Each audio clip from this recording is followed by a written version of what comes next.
Eu sou a Aine Bueno e este é Tudo é Moda. Hoje recebo Juliana Bicudo, arquiteta que migrou para o design de sapatos artesanais e construiu uma trajetória própria nesse universo. Juliana, seja bem-vinda. Um prazer estar aqui para poder fazer esse bate-papo com você, hein? Como você descreve sua trajetória antes de chegar no design de sapatos? Eu sou formada em arquitetura e urbanismo e acho que foi uma escolha bastante coerente com o momento que eu estava vivendo, né? Eu saí do ensino médio bastante perdida, sem saber o que prestar. E daí a minha mãe falou: Ju, acho que dentre todas as coisas que você gosta, acho que faz sentido. Minha mãe é arquiteta. Acho que faz sentido você fazer arquitetura, acho que é uma boa formação, acho que vai te dar uma boa base, e daí, no meio do caminho, você vai vendo como você segue. E, de fato, foi uma escolha bastante assertiva, assim, porque me deu uma base bastante forte de... enfim, conhecimentos, uma base técnica, uma base criativa, né? E daí, então, eu, enfim, feliz com o trabalho que eu estava fazendo, que não exigia tanto a parte criativa, me fez, de alguma maneira, buscar outras opções. Acabei fazendo um curso de design de calçados e daí me apaixonei. E foi quando eu decidi migrar, né? Eu trabalhava numa empresa de consultoria em planejamento urbano e ambiental durante uns 6 anos. E daí eu resolvi migrar para o design de calçados, criando uma marca própria, né? Eu saí do planejamento e fiz esse curso de design de calçados e daí decidi criar uma marca própria, autoral, de sapatos. Uhum. Então, esse foi o momento que você entendeu que a arquitetura já não traduzia mais o que você queria. Sim, eu trabalhei pouco com arquitetura, cheguei a estagiar, fazer estágios, mas o trabalho que depois eu segui logo que eu me formei era um trabalho numa consultoria em planejamento ambiental e urbano. A gente fazia muito a parte de licenciamento ambiental de grandes empreendimentos. E daí era um trabalho multidisciplinar, né? Onde você tinha antropólogos, biólogos, geógrafos, geólogos, arquitetos trabalhando num formato muito de relatório, de análise de dados, de planejamento de ideias para algo que seria concretizado.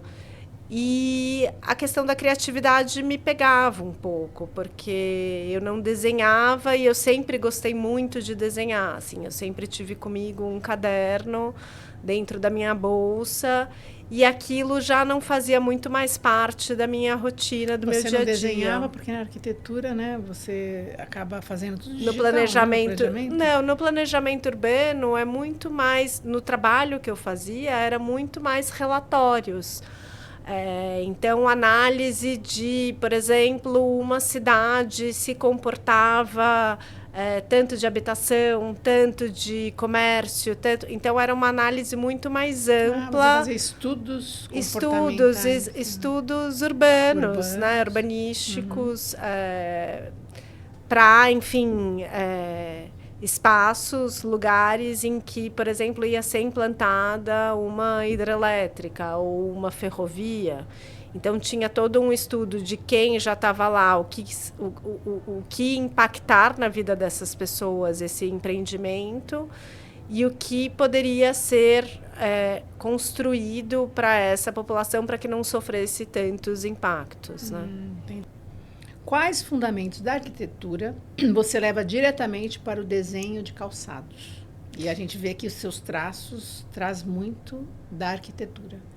Eu acho que a arquitetura, né, a graduação me ensinou a pensar um pouco, a organizar um pouco a forma de criar. E acho que isso eu carrego até hoje, assim. Tanto das inspirações, né, daquilo que eu vejo, como eu vejo, porque enfim, a faculdade traz uma base muito grande do olhar para a arquitetura, para o espaço. E também a forma de criar, assim, né? Na arquitetura você aprende a desenvolver, a analisar primeiro o ambiente, o espaço, a entender aquilo que está sendo solicitado para você criar, e daí você faz o anteprojeto, você faz o projeto e depois o projeto técnico para executar. E isso, de alguma maneira, eu trouxe para a minha forma de pensar o calçado, a bolsa, o acessório, em que, enfim, eu imagino mais ou menos aquilo que eu gostaria de pensar e daí esboço num anteprojeto, né, do calçado, da bolsa. E depois eu vou refinando isso até chegar ao desenho final que eu vou apresentar para o modelista. Uhum. Então, acho que tem uma base bem forte assim, da arquitetura, da maneira de pensar o projeto de criação, né? Uhum. É bem parecido, né, com o projeto de moda também. Exato. Tem algumas pessoas que falam que eu sou arquiteta dos pés, que é um pouco isso, assim, o processo criativo. E você até aplica a ergonomia nos sapatos. Você disse, né, que você colocaria isso para a pessoa se sentir bem ou não na hora de calçar, de vestir o sapato. Sim, eu acho que tem um trabalho lógico, né? Acho que começa tudo pela forma, pela questão estética, por aquilo que eu acredito como bonito, né, para um sapato. Mas a hora que você chega na modelagem, onde você escolhe a melhor forma, né, para ser desenhado, aquele modelo que você idealizou.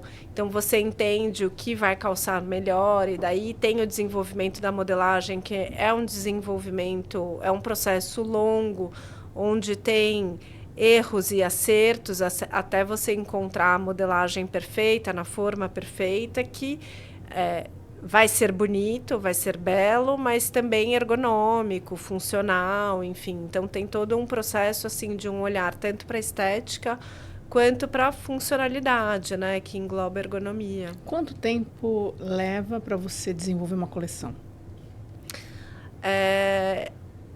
Assim, se eu pegar um sapato, né, então eu desenho o sapato e daí eu acho que a criação hoje em dia se tornou mais fácil, mas é uma coisa que é isso, você vai pegando referências ao longo de um tempo e de repente aparece ali, né, o desenho ou alguma referência que você fala, putz, interessante, dá para eu tentar aplicar isso num sapato. Então tem um tempo que eu acho que é uma criação interna, né, da coisa acontecer na minha cabeça até o momento que eu coloco isso no papel. E vou aprimorando isso até entender que o desenho tá bom para eu levar para o modelista, para realmente a gente tirar isso do papel e transformar. Eu diria que mais de um mês e meio, talvez, para esse processo inteiro acontecer. Como mudou o seu olhar ao passar da escala das construções arquitetônicas, né? Arquitetas, não sei como você colocaria, para a escala do corpo humano? Então, eu falo que a minha maneira de enxergar o mundo, de alguma maneira, mudou quando eu passei a fazer sapatos, né?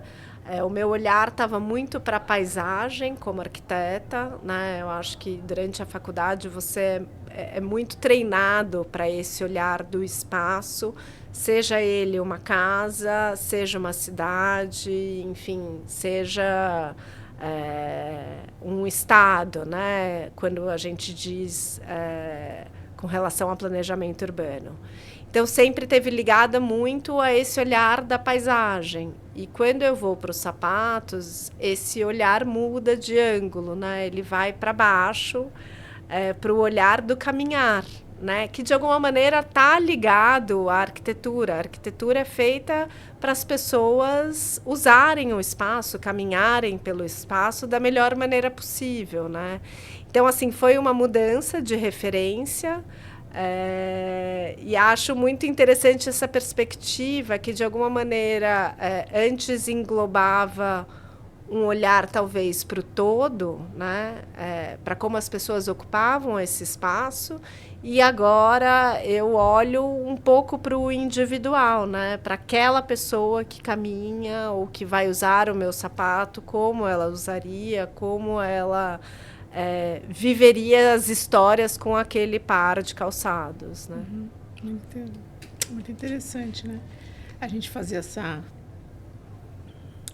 diferenciação, né, de você estar olhando para o alto, vendo todo o espaço que você teria que construir, não é isso? Isso. Para olhar para a pessoa, para o pé, para saber se está confortável, se é ergonômico ou não, né? Exato. Então, essa é uma diferença bem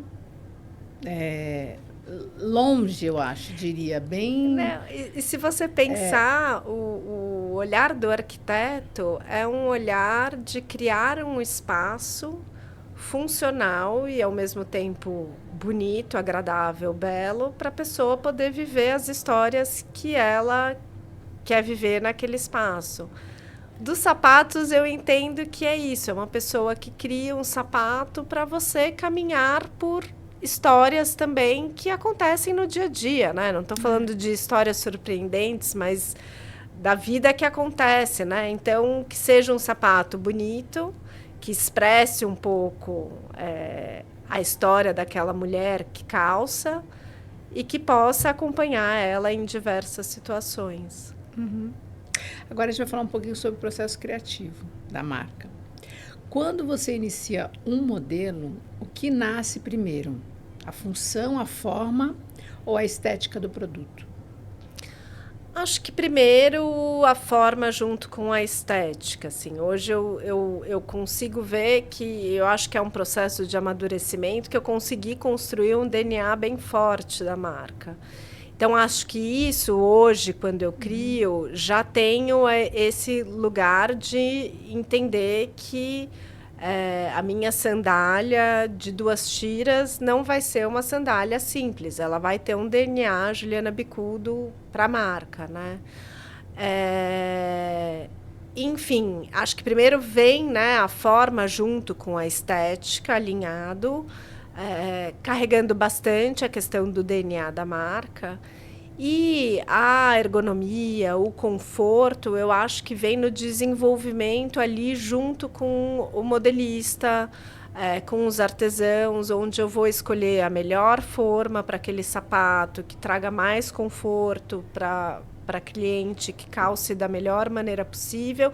E isso nem sempre o que eu desenho vai ser executado exatamente como eu pensei, porque mudanças vão ocorrendo ao longo desse processo, em que a gente vai adaptando para trazer isso, um conforto maior, a funcionalidade melhor, né, para aquele par de sapato.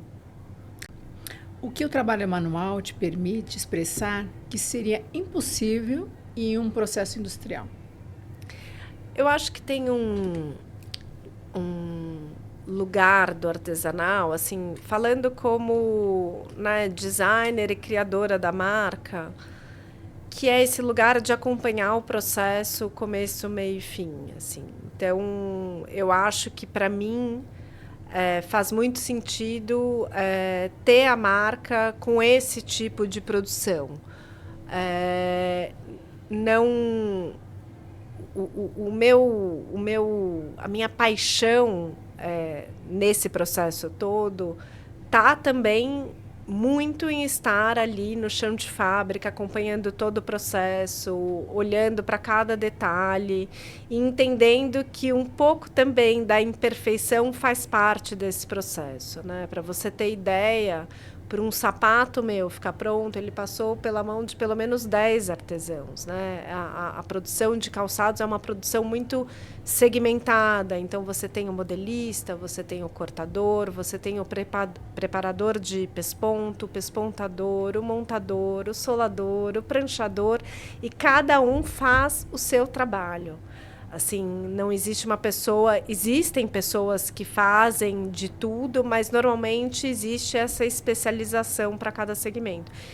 Então, é um olhar muito... Assim, eu também sinto que essa mudança de carreira que eu fiz também tem essa vontade de estar perto dessas pessoas que produzem, acompanhar esse processo. Eu acho um processo muito bonito, muito enriquecedor.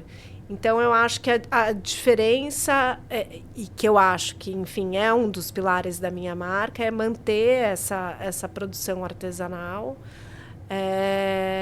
Eu não abriria mão, por uma realização também muito minha, assim. Eu acho que faz todo sentido, na minha marca, eu estar à frente desse acompanhamento da produção, de cada detalhe, de entender que um pouco da imperfeição faz parte, né, de tantas mãos que colocam esse produto em pé, enfim. Eu acho que tem um pouco, talvez, de paixão, não sei. Com certeza, seu olho brilha, né? Mas é muito, muito legal a gente fazer alguma coisa que a gente realmente gosta, que a gente tenha fascinação. Faz muito sentido. Muito. O que as pessoas subestimam sobre a complexidade técnica de um sapato feito à mão? Eu acho que um pouco isso, assim, eu entendi na minha marca, enfim, que as pessoas precisavam entender, de fato, o que significava um sapato feito à mão. Então, como eu te falei há pouco, para o sapato ficar pronto, são muitas pessoas que colocam a mão naquela produção. E é uma produção que eu falo que demanda tempo. Demanda, assim, um tempo que não é um tempo da industrialização, é um tempo do fazer à mão mesmo. Então, para você ter uma ideia, o sapato ele precisa descansar, depois de montado, 24 horas, pelo menos na forma, para ele poder pegar o formato. Então, o montador montou 10 sapatos, 15 sapatos num dia, ele não vai poder desenformar esse sapato ou passar para a etapa seguinte na mesma hora. Ele vai ter que deixar aquele sapato guardado, né? Respirando, tomando a forma. O couro é querendo ou não, um elemento vivo, né? Para ele tomar corpo, pegar o formato da forma, até poder passar para uma próxima etapa. E tudo é muito manual, cada peça cortada tem um molde, o modelista corta a peça, o cortador corta peça à mão. Então, assim, é um processo demorado, muitas vezes pouco valorizado. Então, isso eu tento mostrar, né, na comunicação da minha marca, quantas pessoas estão envolvidas no desenvolvimento de um produto, né, além de mim, que crio, além das pessoas que estão envolvidas ali na venda, para os produtos chegar até a venda, são muitas, né? É uma cadeia de muitos artesãos. Então, tem um pouco esse olhar e esse entendimento de que é um pilar da marca mesmo. Assim. Eu acho que tem que mostrar para as pessoas que consomem o seu produto o valor que o produto tem. É a partir dessas observações que você traz esse valor para o seu produto. Porque realmente fazer um sapato, a gente sabe, eu já vi algumas, a gente visita fábricas, né? De montagem, de sapatos, de fabricação de tecidos. E você vê que é complexo, não é tão simples, né? E aí, de repente, a pessoa olha e fala, nossa, mas esse sapato é tão caro. Mas você vai ver o tempo que é gasto para fazer um sapato, o tempo que é gasto para fazer... depende, claro, dependendo da roupa, de uma blusa específica, né? De repente, trabalha com seda, você coloca alguns botões diferenciados, todos feitos à mão, né? Então, isso é interessante. O consumidor final saber. Saber, exato. Né? Eu acho. Exato. Não, tem uma curiosidade nos sapatos que o sapato, na hora que ele é montado na forma, a gente tem o contraforte, que é a parte de trás, que faz o talão, né, do sapato. E esse contraforte é um couro que eles, enfim, cortam no formato do talão e que ele é colocado entre o cabedal e o forro, entre a parte externa e interna, como se fosse um sanduichinho. E ele bota ali, que você vê que o talão é um pouquinho mais duro, tal. E esse processo, para poder pegar o formato da forma, eles passam uma pasta de maisena com limão e água. Para amolecer o couro, vira uma cola. Na verdade, não é maisena, é polvilho. Polvilho, e limão e água. Eles passam essa pasta e encharcam esse couro interno que vai descansar às 24 horas depois na forma de montado. Então, assim, é um processo quase culinária junto com o sapato. Com certeza. Assim, é um processo muito maravilhoso, assim, sabe? De você descobrir também as minúcias, né? De como é feito o sapato. Por isso que você gosta de acompanhar todo o processo. Eu adoro. E cada ida à fábrica é uma descoberta, assim. Como você define que um design está pronto para entrar em produção, um design de sapato? Como você define? Então, é um processo bastante longo, né? No sentido de que acho que todos os sapatos que você desenha, você acha que já está para produção ou você escolhe? Olha, esse acho que não vai dar. Então, eu tenho um processo que eu acho que vem muito da arquitetura, né? Eu não consigo comparar, talvez, com um processo de moda, porque eu nunca estudei moda. Então, é um processo muito pessoal de um lugar da onde eu fui formada, né? Então, quando eu vou criar uma coleção, eu entendo o que eu preciso criar, né? Dentro da minha marca, o mix de produtos. E daí eu vou desenhando modelo a modelo. Então, sei lá, são 5 sandálias baixas, 5 sandálias altas, 2 escarpins. Eu vou entendendo vou contando uma história também daquilo que faz sentido para também a coleção fazer um sentido, né? Ter uma coesão. E é isso, começa num anteprojeto, num rabisco, que vai sendo aprimorado até chegar ao desenho final. E isso também, de alguma maneira, continua com a essência, mas pode ter pequenas modificações no processo de desenvolvimento da modelagem. Mas né? aí, de repente, você olha o sapato... Não, eu queria saber o seguinte. De repente, você planeja, né? Você desenha, você se inspira em algo, faz lá o sapato e, de repente, você vê, puxa, não dá, esse não vai dar. Pode acontecer. Eu acho que cada vez mais eu consigo ser bastante assertiva, porque eu também entendo muito da parte de modelagem e é uma coisa que eu estou muito presente. Então, são informações que, para mim, são importantes na hora, inclusive, de criar. Hoje em dia, eu crio um sapato que eu consigo discutir com o modelista qual a melhor forma, como a gente pode fazer para aquilo acontecer. Mas, sim, pode acontecer. Mas, geralmente... Geralmente, sim, são coisas que, tudo bem, isso não ficou bom, mas vamos mudar esse detalhe e daí eu já consigo transformar dentro do próprio modelo aquilo que eu não descarto 100%, sabe? Eu consigo fazer adaptações que eu acho que vai chegando no produto final, assim, com excelência, assim.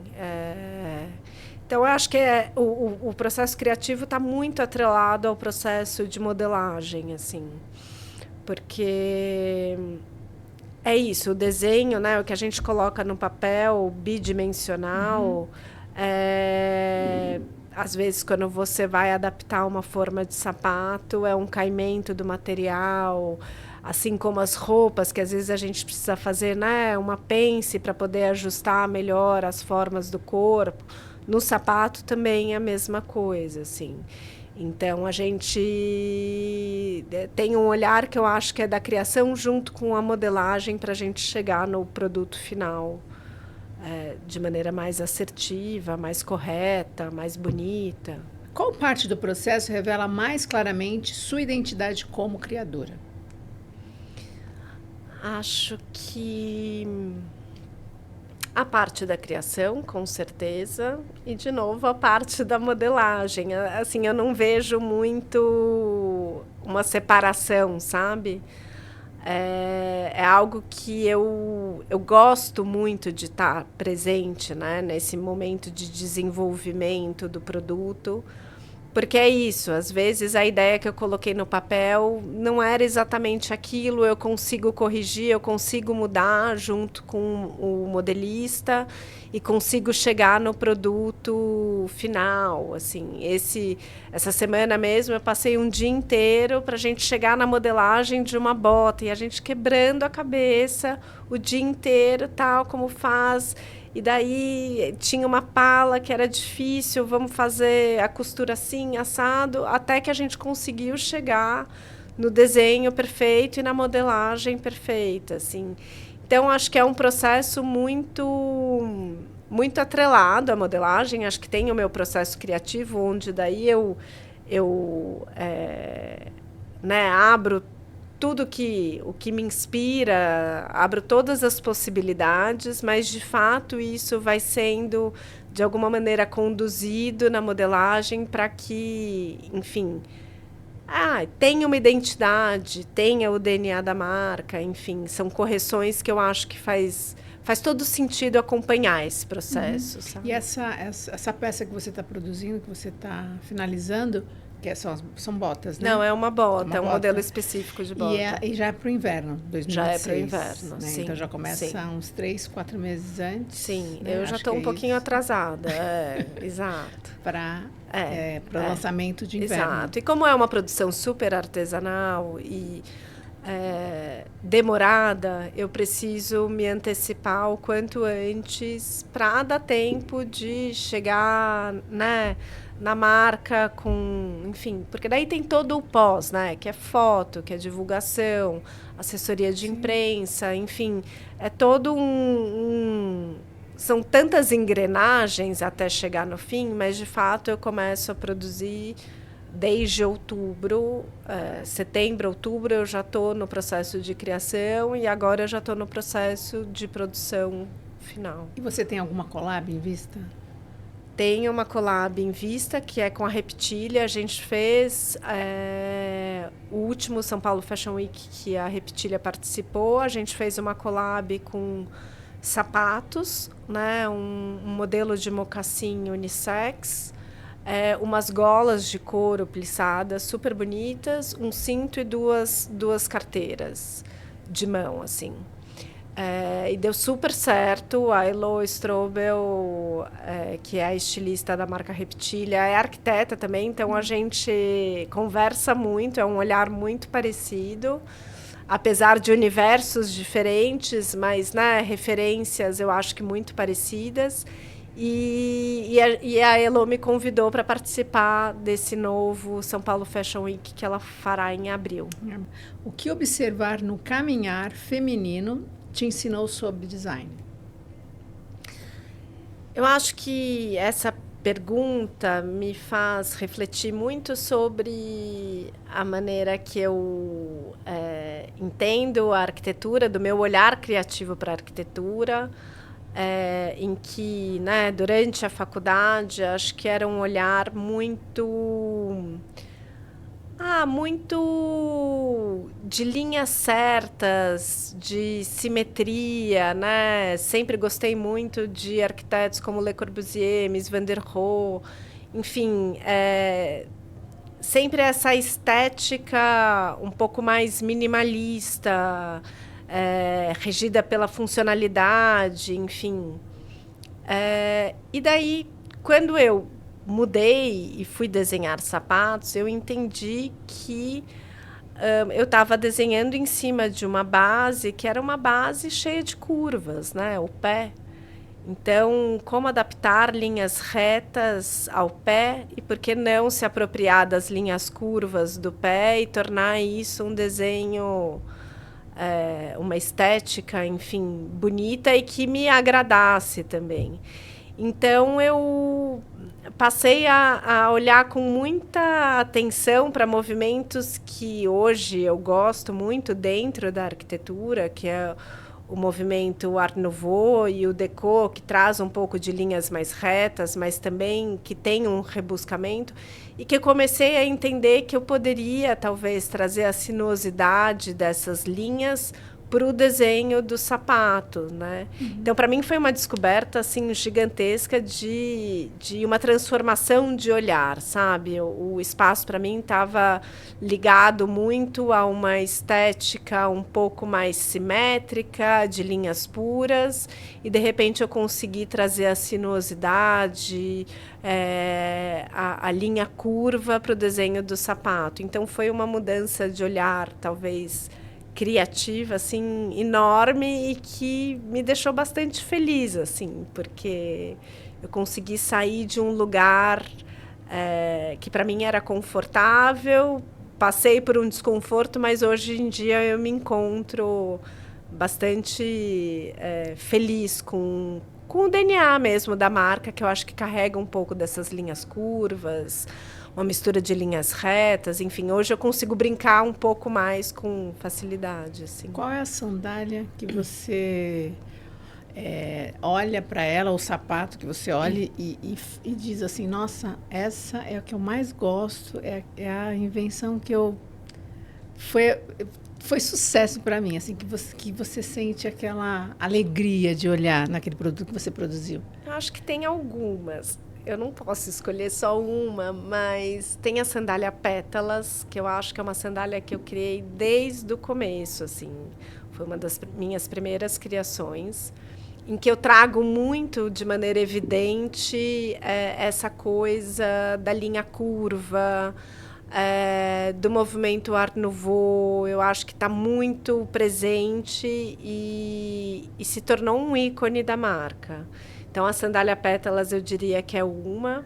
E mais recentemente, sei lá, 2022, eu criei a sandália Cozy, que é uma sandália peladinha, mas que ela tem um desenho de um leque que lembra muito o movimento Art Deco. Então, de alguma maneira, eu trouxe linhas retas, mas de uma maneira muito especial, assim. Então, talvez eu diria essas duas, assim. A segunda foi a que você desfilou na Collab? Não. Na Collab com a Neriage? Com a Neriage. Não, com a Neriage eu fiz um modelo específico para ela, que é uma mule, que tem uma aplicação de um detalhe de plissado no couro, que também para mim foi uma descoberta, assim, esse trabalho do plissado, que é um DNA muito forte da Neriage, né? Trazer isso para o couro e aplicar isso no sapato. O que me deu também a possibilidade é isso, você vai descobrindo coisas, né? Quando eu entendi que era possível plissar o couro, eu comecei a trazer para outras coisas da marca. Então, e o plissado também traz o olhar da arquitetura, né? Totalmente, né? Tem uma coisa meio origami, né? Uma coisa meio marcada por cheios e vazios, né? Dobradura. Eu acho que sim, eu acho que tem um olhar bem arquitetônico. Então, casou, assim, praticamente, né? A collab que vocês fizeram. Foi especial, assim, foi a primeira vez que eu participei de um desfile grande, então para mim também era tudo muito novo. E o trabalho que dá, né? Um desfile é uma coisa impressionante, assim, quantas pessoas precisam ser movimentadas para aquilo acontecer. Eu fiquei bastante impressionada. Tudo muito rápido, o projeto tudo também. Tudo muito rápido, 3, 4 uma meses, loucura, né? Exato. Para 10 minutos exato, de desfile. Exato. Sei lá, 15, talvez. E foi muito especial. Aconteceu na Pinacoteca, enfim, foi maravilhoso, né? Foi uma coisa muito especial, assim. E é isso, né? Isso foi em 2023, a gente tinha saído ali, né? As marcas estavam começando a respirar depois da pandemia, então para mim foi muito bacana, assim, sabe? Poder participar. Foi um marco para você. Foi um marco, eu acho que de um olhar de que a marca resistiu, né? À pandemia e de poder ter esses encontros que eu acho que possibilitam tantas coisas, né? São olhares diferentes sobre o nosso produto, Que é isso, às vezes a coisa da criação também tem uma coisa meio solitária, né? De você se sentir sozinha. Às vezes, quando você divide, acho que as collabs são muito interessantes nesse sentido, né? É uma outra pessoa, uma outra marca olhando para o seu produto e tentando trazer, né, outras coisas que transformem num terceiro produto que faça sentido para as duas marcas. Sim, né? e é difícil, né? Eu acho difícil. super difícil você tentar juntar duas cabeças diferentes para produzir algo em comum. Eu acho difícil. Mas se você tem essa afinidade, vocês gostam de repente das mesmas coisas ou pensam mais ou menos, né, parecido em relação ao design, eu acho que flui. Mas eu acho que também é você ter abertura um pouco para o novo, sabe? Também. Eu acho que nem sempre é isso. Também. O Coaneriage me tirou de uma zona de conforto, né? Então eu fiquei muito assim movida na adrenalina daquilo acontecer. E de coisas que eu nunca tinha trabalhado, couro plissado, como é que plissa um couro, o que fazer para acontecer da melhor maneira. Parece um sapato simples, mas daí na produção a gente descobriu que era super complexo. Enfim, são coisas que vão aparecendo, mas que é isso. Talvez o produto em si tenha a cara da Neriage, mas o processo me enriqueceu demais, assim, sabe? De eu entender que eu posso usar essa técnica que eu aprendi em outras produções. E ter uma versatilidade, né? Exato. Porque você pode mudar também. Exato, tudo bem, exato. Dentro do teu ideal, dentro do seu DNA de e marca. A gente vai mas mudando, a gente né? muda, Com claro, o tempo. e é tão gostoso, né? Mudar. Exato. Né? Novas ideias. Exato. Tem tantas ideias, né? Que às Exato. vezes tem gente que tem tanta ideia que não se... Eu estava conversando ontem com um joalheiro, ele falando sobre isso, sobre a criatividade, que ele tem tanta ideia, que ele não se contém, que ele fala, gente, agora, hoje eu quero fazer isso, amanhã eu quero fazer aquilo, tantas ideias. Então, vão surgindo, né? Eu acho que quando você chama alguém para fazer uma collab, que participa com outras ideias, além dessa ideia, você consegue ter outras ideias. Exato, move, né? Exato.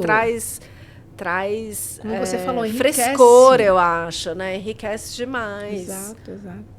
Você acredita que um sapato pode influenciar diretamente a postura emocional de uma mulher? Eu acho que sim. Eu acho que totalmente.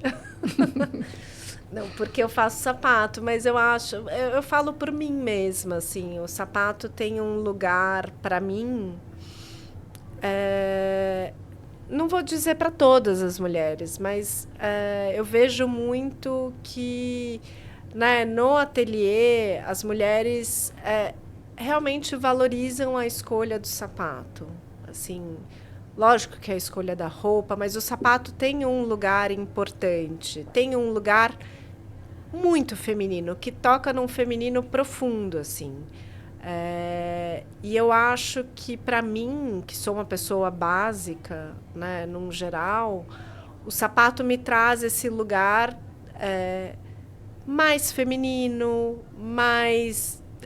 onde eu consigo ser diferente, onde eu consigo trazer algo inusitado na minha combinação.